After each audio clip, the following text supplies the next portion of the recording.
بسم اللہ الرحمن الرحیم۔ السلام علیکم ناظرین، آپ دیکھ رہے ہیں میرا ڈیجیٹل چینل اسلام کی فتح۔ حضرت عمر رضی اللہ تعالیٰ عنہ باوجود اپنی ضرب المثل قوت، شجاعت، دلیری اور بہادری، جو آج 1350 برس کے بعد بھی شاہراہ اتفاق ہے، اور باوجود یہ کہ اسلام کا ظہور حضرت عمر رضی اللہ تعالیٰ عنہ کے اسلام لانے ہی سے ہوا، کہ اسلام لانے کے بعد اپنے اسلام کا وفا گوارا نہ ہوا۔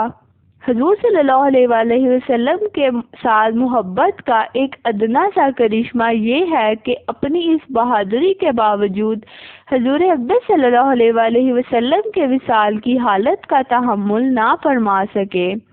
سخت حیرانی اور پریشانی کی حالت میں تلوار ہاتھ میں لے کر کھڑے ہو گئے کہ جو شخص یہ کہے گا کہ حضور اقدس صلی اللہ علیہ وسلم کا وصال ہو گیا ہے تو اس کی گردن اڑا دوں گا۔ حضور اقدس صلی اللہ علیہ وسلم تو اپنے رب کے پاس تشریف لے گئے ہیں، جیسا کہ حضرت موسیٰ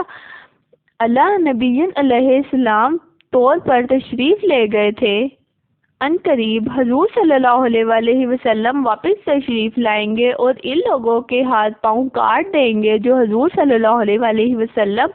کے انتقال کی جھوٹی خبر اڑا رہے ہیں۔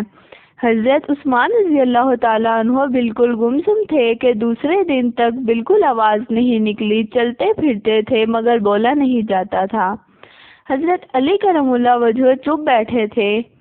کہ حرکت بھی بدن کو نہ ہوتی تھی، صرف ایک حضرت ابو بکر رضی اللہ تعالیٰ عنہ کا دم تھا کہ اس وقت کے پہاڑ جیسے وقت کو برداشت کیا اور اپنی اس محبت کے باوجود جو محبت جو پہلے قصہ میں گزری، اس وقت نہایت سکون سے تشریف لا کر اول حضور اقدس صلی اللہ علیہ وسلم کی پیشانی مبارک کو بوسہ دیا اور باہر تشریف لا کر حضرت عمر رضی اللہ تعالیٰ عنہ کو ارشاد فرمایا کہ بیٹھ جاؤ۔ اس کے بعد خطبہ پڑھا، جس کا حاصل یہ تھا کہ جو شخص محمد کی پرستش کرتا ہو وہ جان لے کہ حضور صلی اللہ علیہ وسلم کا وصال ہو چکا، لیکن جو شخص اللہ کی پرستش کرتا ہو وہ سمجھ لے کہ اللہ تعالی شانہ زندہ ہیں اور ہمیشہ رہنے والے ہیں۔ اس کے بعد کلام آیت کی تلاوت فرمائی۔ ترجمہ: محمد صلی اللہ علیہ وسلم نیر رسول ہی تو ہیں، خدا تو نہیں جس پر موت وغیرہ نہ آ سکے، سوا اگر آپ کا انتقال ہو جاوے یا آپ شہید ہو جاویں تو کیا تم لوگ الٹے پھر جاؤ گے؟ اور جو شخص الٹا پھر جائے گا تو خدا تعالیٰ کا تو کوئی نقصان نہیں کرے گا، اپنا ہی کچھ کھوے گا، اور خدا تعالیٰ شانہ جلد ہی جزا دے گا حق شناس لوگوں کو۔ چونکہ اللہ کو حضرت ابو بکر صدیق رضی اللہ تعالیٰ عنہ سے خلافت کا اہم کام لینا تھا، اس لیے ان کی شایان شان اس وقت یہی حالت تھی۔ اسی وجہ سے اس وقت جس قدر استقلال و تحمل حضرت صدیق اکبر رضی اللہ تعالیٰ عنہ میں تھا، کسی میں بھی نہ تھا، اور اس کے ساتھ ہی جس قدر مسائل دفن و میراث وغیرہ کے اس وقت کے مناسب حضرت صدیق اکبر رضی اللہ تعالیٰ عنہ کو معلوم تھے، مجموعی طور پر کسی کو بھی معلوم نہ تھے۔ چنانچہ حضور اقدس صلی اللہ علیہ وسلم کے دفن اختلاف ہوا کہ مکہ مکرمہ میں دفن کیا جائے یا مدینہ منورہ میں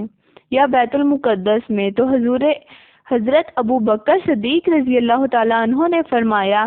میں نے حضور صلی اللہ علیہ وسلم سے سنا ہے کہ نبی کی قبر اس جگہ ہوتی ہے جہاں اس کی وفات ہو، لہذا جس جگہ وفات ہوئی ہے اسی جگہ قبر کھودی جائے۔ آپ رضی اللہ تعالیٰ عنہ نے فرمایا، میں نے حضور صلی اللہ علیہ وسلم سے سنا ہے کہ ہم لوگوں یعنی انبیاء کا کوئی وارث نہیں ہوتا، جو کچھ ہم چھوڑتے ہیں وہ صدقہ ہوتا ہے۔ آپ رضی اللہ تعالیٰ عنہ نے فرمایا، میں حضور صلی اللہ علیہ وسلم سے سنا ہے، جو شخص مسلمانوں کی حکومت کا متولی بنے اور وہ لاپرواہی سے کوتاہی کرتے ہوئے کسی دوسرے کو امیر بنائے، اس پر لعنت ہے۔ نیز حضور صلی اللہ علیہ وسلم کا ارشاد ہے کہ قریش اس امر یعنی سلطنت کے متولی ہیں وغیرہ وغیرہ۔